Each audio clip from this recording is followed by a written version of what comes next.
Catholic Bible Streamer, mga igsoon ko kay Kristo, brothers and sisters in Christ, Catholic Bible Streamer, mga igsoon.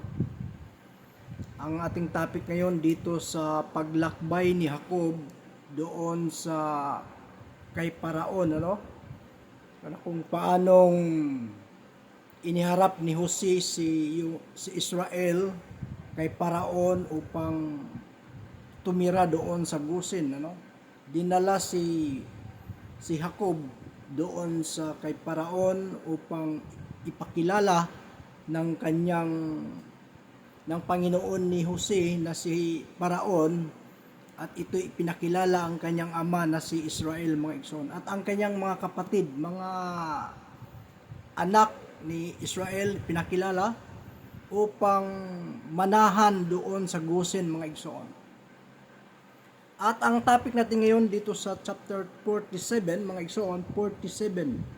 Chapter 47, ating basahin yung kasaysayan ni Jacob, mga igsoon.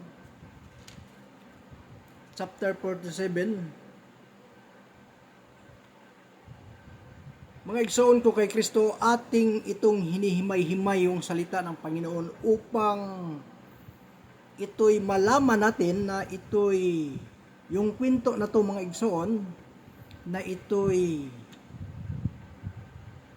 salita na to, mga igsoon, ay nagbibigay sa atin ng kalakasan ng bawat isa, mga igsoon. Nagbibigay sa atin ng lakas, yung paano ang kwento ni Jacob, ni Israel, mga igsoon, na ito yung kapalaran nila na nananahan dito sa Ehipto, mga igsoon. Ating basahin yung kwento ni Jacob, mga igsoon. Nang magkagayoy, pumasok si Jose at isinaysay sa kay Paraon at sinabi, ang aking ama at ang aking mga kapatid at ang kanilang mga kawan at ang kanilang mga bakahan at ang lahat nilang tinatangkilik ay dumating na mula sa lupain ng Kanaan, at narito sila'y sa mga lupain ng Gosen, mga igsoon. At sa kaniyang mga kapatid ay nagsama siya ng 5 lalaki at mga iniharap niya kay Paraon, mga igsoon. Yung mga kapatid niya ay kasama, namili si Jose ng 5 kapatid upang iharap sa kanyang kay Paraon, mga igsoon. At sinabi ni Paraon sa kanyang mga kapatid, ano ang inyong hanapbuhay, mga igsoon? At kanilang sinabi kay Paraon, ang iyong mga lingkod ay mga pastor. Kami at gayon din ang aming mga magulang. At kanilang sinabi kay Paraon, upang makipamayan sa bayang ito ay naparito kami sapagkat walang makain ang mga kawan ng iyong mga lingkod, dahil ang kagutom ay mahigpit sa lupain ng Kanaan, mga igsoon. Gayon nga ay isinusamo namin sa iyo na pahintulutan muna ang iyong mga lingkod ay tumahan sa lupain ng Gosen, mga igsoon. At sinalita ni Paraon kay Jose na sinasabi, ang iyong ama at ang iyong mga kapatid ay naparito sa iyo.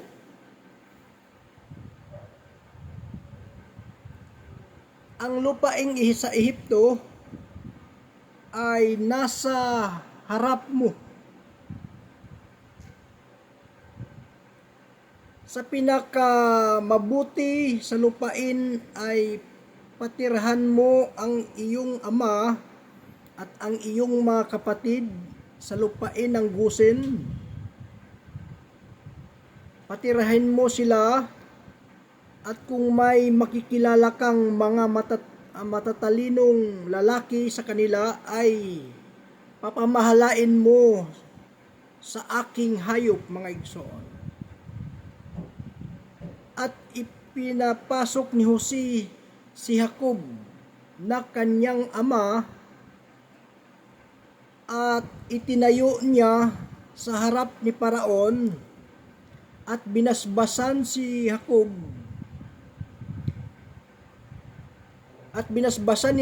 si Paraon, mga igsoon, na kung paano ang Panginoon ay nakasama ni Jacob, mga igsoon, na itong si Jacob ay nagkaroon ng pagbabasbas sa kanyang Panginoon, sa kanyang Panginoon. At ipinasok ni Jose si Jacob na kanyang ama at itinayo niya sa harap ni Paraon at binasbasan si Jacob. At binasbasan ni Jacob si Paraon, mga igsoon. At sinabi ni Paraon kay Jacob, ilan ang mga araw ng mga taon ng iyong buhay? At sinabi ni Jacob kay Paraon, ang mga araw ng mga taon ng aking pakikipamayan ay 130 taon. Kaunti at masama ay mga naging araw ng mga taon ng aking buhay, at hindi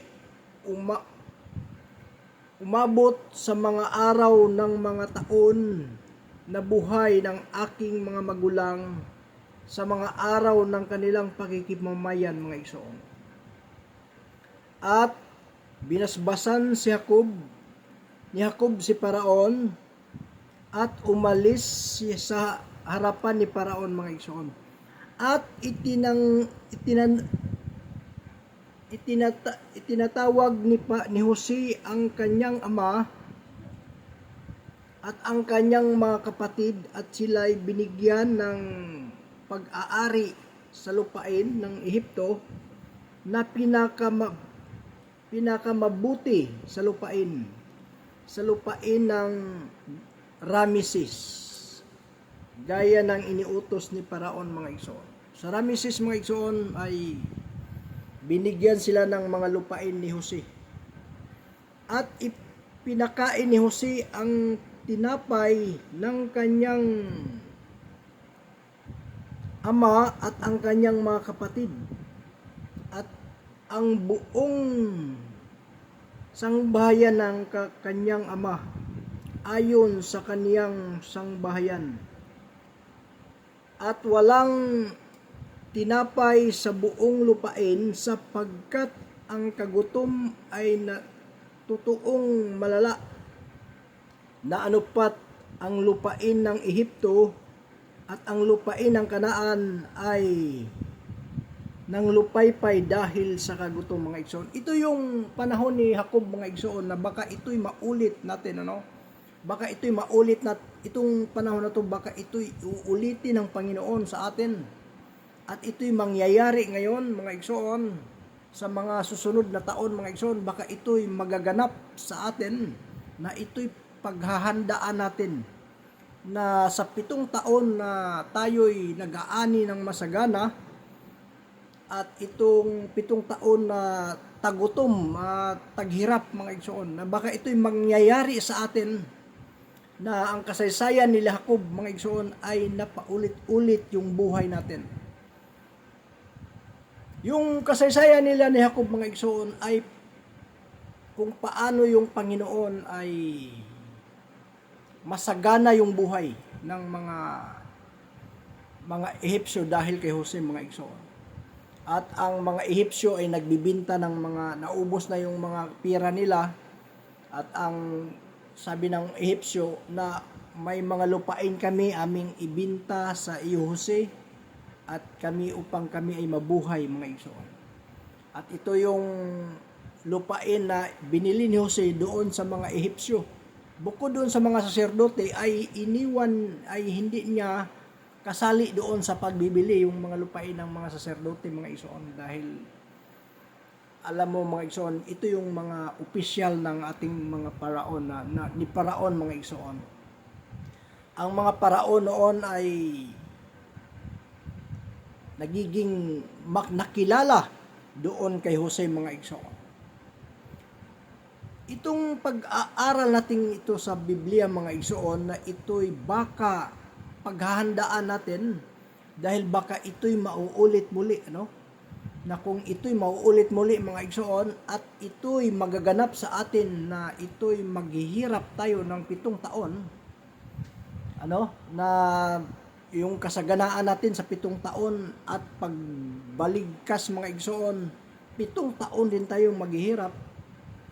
Naway ang propeta ng Panginoon ay yung Panginoong Hesus, na ito'y hahanapin natin, no?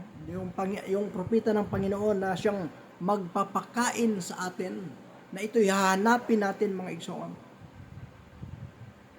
upang yung tagutom ay maiwasan natin, na ito'y mangyayari, ano?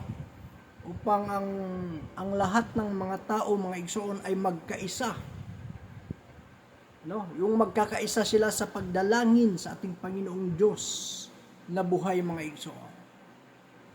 Naway ang salitang ito, naway ito yung paalala ng ating Panginoong Hesus, no? Ng ating Panginoong Diyos, na marapat na atin siyang pasasalamatan sa ngayon na buhay, ano? Ang ating Panginoong Hesus na buhay ay ating pasasalamatan now and forever mga igsoon.